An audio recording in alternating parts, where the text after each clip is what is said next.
If you want to be part of ensuring the existence of one of the few professional gaming media outlets that isn't being ruined, go to patreon.com/secondwindgroup and please consider giving whatever you can spare.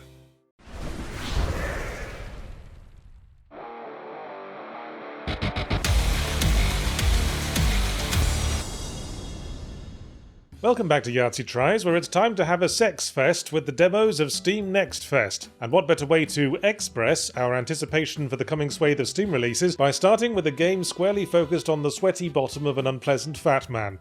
Ow. Man. Centipede's Dilemma or what? Is this how you think when you're on like trails and hikes with your family? It's like, I should have fell on that log, but I didn't. Well, I certainly wasn't thinking that the other day after I smashed my face into a concrete slab. I was not thinking, goodness me, I deserved that.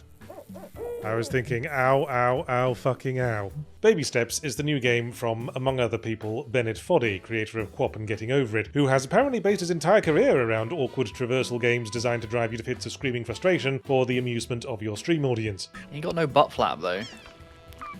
That's the point. You have to take that whole thing off if you want to go for a shot. Okay, I got this. Shorter steps, shorter steps. No, that doesn't work. Well, yeah, look how graceful I am. Look at the graceful quivering of my buttocks.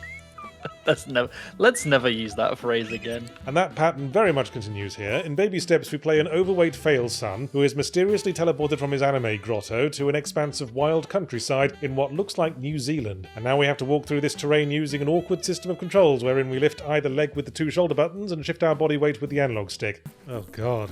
Someone in the chat pointed out the sweat stains and I just noticed them. Hey,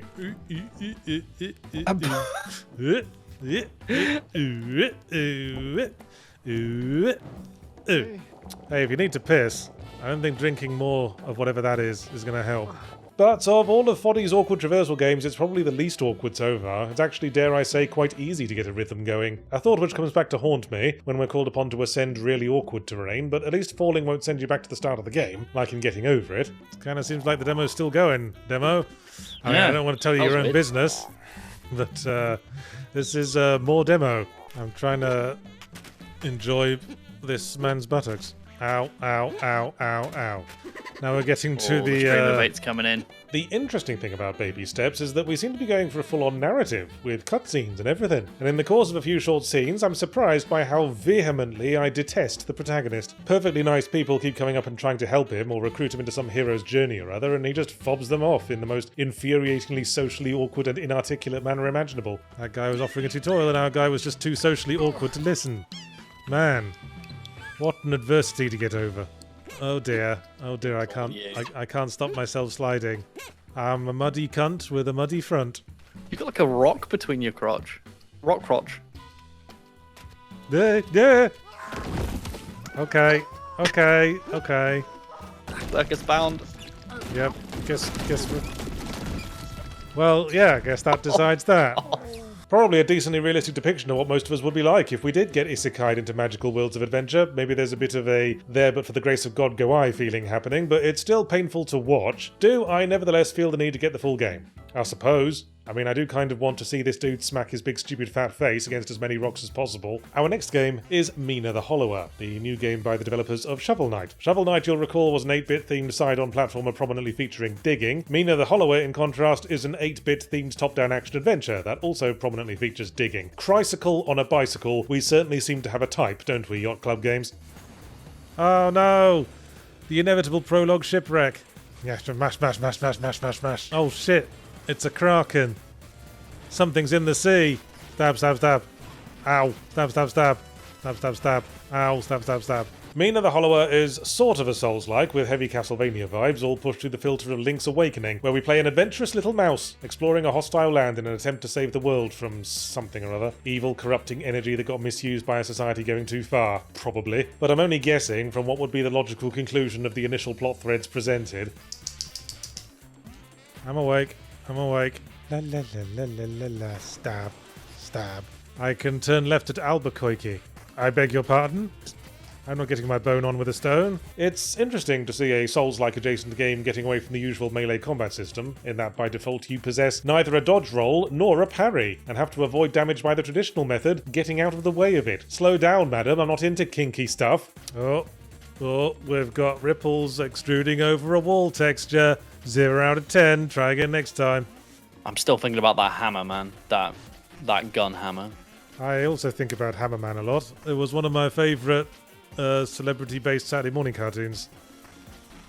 There's a Saturday morning cartoon called Hammer Man. Yes, it was about MC Hammer. Are you pulling my leg? Is my leg being pulled? He had magic shoes that allowed him to turn into a superhero. Am I having a stroke? No, there was a Saturday morning cartoon fronted by MC Hammer called Hammerman, in which a bloke to put on magic dancing shoes and turned into MC Hammer. Parachute pants and all. Right. The other idiosyncratic central gameplay element is your ability to tunnel under the ground for brief periods like Bugs Bunny before bursting out, presumably for air. It's a neat little mechanic that combines evading enemy damage with unique traversal skills, as you can jump a little further as you emerge, but I was kind of surprised it didn't have more use as a combat move. I know if someone burst out from under me with an upraised knife, I'd be sitting on toilets very gingerly for a while. Shit! Bastard. Ah, you bastard! What am I doing? Is this a good thing to be doing? I don't know. There. Bones for me. All for me. Way. Hello. Bone up. I think all girls have bones. Fuck the police. Anyway, Mina's got really good presentation, music and animation are top notch, while also being very convincingly reminiscent of retro 8-bit systems, and all in all, played well enough to be definitely worth a look if you can get over every environment being depicted in ambiguous square tiles. That's how they liked it back in the day. If you couldn't recreate the game in a maths exercise book, people just didn't want to fucking know. Our next game was Rooftops and Alleys, a parkour game, from which I was hoping for a game about fun and engaging, skillful traversal, perhaps along similar lines to Bomb Rush Cyberpunk, going by all the characters having weird robot heads, but felt a little let down by what I found instead. Turns out Rooftops and Alleys was a surprisingly appropriate title, because that's all there really is, a collection of maps consisting of some rooftops and alleys, in which you do parkour, until you get bored. And stop. I might have preferred a game called something like Rooftops, Alleys, and some actual fucking objectives. Oh. Okay, that fucked up. I think I'll just lie here for a while. There's worse places to die than this weird little alley. Ow. Nil point. Still no points. Return to the trick zone. The problem is you keep leaving the trick zone. I think that's the big problem. Split. Man, if I ever wanted to commit suicide, just sort of fling myself at the floor. The parkour gameplay is closer in spirit to your Tony Hawk or Skate sort of area, where it's a lot more technical for the sake of recreating its chosen sport authentically, but that mostly comes down to remembering what button cracks off what move under what highly specific circumstances. Okay, I'm just going to do this a while. Oh, bugger! There you go, that's There we go, that's a race. Start again. Bollocks. Get up, damn you. You're doing great. Get up so I can knock you down again. You're doing great.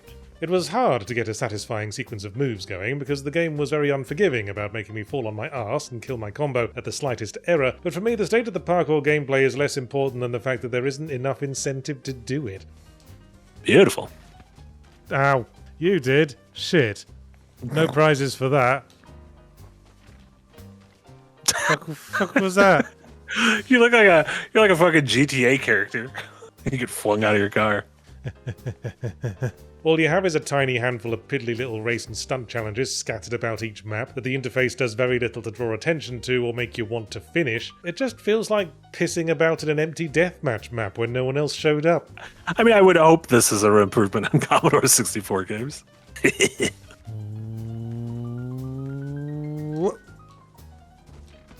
I was pressing B. Bugger. I bugged my head, now my brain don't work right. I climbed wrong. I'm sure those who are enthusiastic about it are very enthusiastic about it indeed, going by the Steam reviews, but there's not enough here for a general audience. If it were me, I'd put tons of fucking collectibles around the maps. Maybe pick up spinning letters saying P-A-R-K-O-U and another R. I guess you'd also have to be good at spelling. And for our final game this fortnight, let's take a moment to chill, alright? Cast and chill, as it were. A side-on 2D fishing game, decked out in very pretty pixel art. Actually, let's not gloss over that fact. The pixel art is fucking fucking gorgeous. Just makes me want to melt. Then I stop looking at the little cute dog in the boat and look at the background, and that's pretty fucking good as well. Which is important because when you're very overtly making a chill-out game, it is vitally important to set the right atmosphere. And that's what this does. You're a little tiny man catching fish in the midst of the sublime beauty of pixel nature, and it is, indeed, chill. I'd have given it more points if that waterfall was animated with pallet cycling. Well, hey there, bud. I'm Rusty. Come on in. That's not Midwestern. No, that's Southern. Can we talk about what this is called right now? Crankbait? I'm going to keep going, actually. I'm just going to run away and join the circus. After all that, the gameplay is your standard game about digging a hole, progressive grind out affair, where you go out, do thing to make money, come back, buy upgrades to do the thing more efficiently, repeat until game over or death. Crankbait it is. I'm fishing for crank. A deep cranking. It's all the crankbait. Crankbait, crankbait. Ah. The fishing minigame is quite a nuanced and technical one compared to some I could name, and when you're using a lure that only works on certain kinds of fish, it can be difficult to tell a walleye from a smallmouth bass, what with them both being tiny smears of greenish-brown pixels. Look at him, he must be this big. Oh my god. We're trout and we're proud. Oh, crankbait. Get my crankbait out. Oh, yeah, he wants it. He wants it bad. He wants it right up there. Oh, the crankbait. Nevertheless, I think this is definitely something I'd keep in my back pocket to play while listening to podcasts, which I assume is the intention, but I fear it might become difficult to pay attention to that podcast if I get a really massive great motherfucker of a fish on the line and have to focus on the titanic battle of wills that ensues to reel the bastard in. Nah, no, a fish is eating me. I die. Ha ha. Fooled Beautiful. him. £3, 15 ounces. Wow. That. Big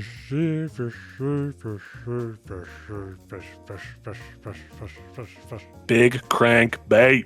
Strange, isn't it, philosophically speaking, that we as a culture associate the act of forcefully tearing living beings from their homes, spearing their mouths with iron hooks, and murdering their tasty arses with chilling out. I guess a fish gets real fucking chill when it's lying dead in a kitchen with its skeleton in a different bucket. We here at Second Wind are well into our second year as a content-producing powerhouse, and we're hoping to keep going into a third, and perhaps even dare we dream a fourth. By donating as little as $1 a month to our Patreon, you can be a part of helping us keep going. Well, subscribe to the $5 tier, and you can enjoy all kinds of extra content we keep under the table for the special customers. I myself have been indulging my hobby of making long-form videos in which I explain the lore of video game franchises I don't know much about, as well as some exclusive interviews and other experimental videos I and my colleagues are creating on a monthly basis. Maybe you'll enjoy them, maybe you'll want to join the Patreon so you can tell us they suck. Either way helps the creative process. If you want to be part of ensuring the existence of one of the few professional gaming media outlets that isn't being ruined and or shut down by corporate bastards, go to patreon.com/secondwindgroup and please consider giving whatever you can spare. And if you don't want to do any of that either, I don't know, take up cycling, it's good core exercise. I have learned the error of my ways. I was saying on our group chat this morning, if we're not seeing fussy mums making a fuss out of hentai games in the Switch 2 store, I think video games moral panics are kind of done being a thing. Dave Collier, £5, thank you so much. It says, Patreon special suggestion, get Yahtzee and Gabe on to do a one-off ego review of Starstruck Vagabond. No. How badly do we want a cup? Quite bad. You can hold liquids, dude. Think about it. I know every game has a pet the dog control, and I'd like to see more games where you can pet the dog and the dog hates it. Oh, like you can overpet the dog, and the dog's like, "Listen, I'm not thrilled with what's going on right now." You just pet the dog, and the dog's like, "I'm sorry, I'm not that kind of dog." Your dog seems like it's having a good time. Well, dogs love the outdoors. It's true. You'd know that if you had one. You dog-hating asshole. Listen, I saw Balto. I know what's going on with dogs. See, I know what these words are if you use them in a sentence. Crankbait.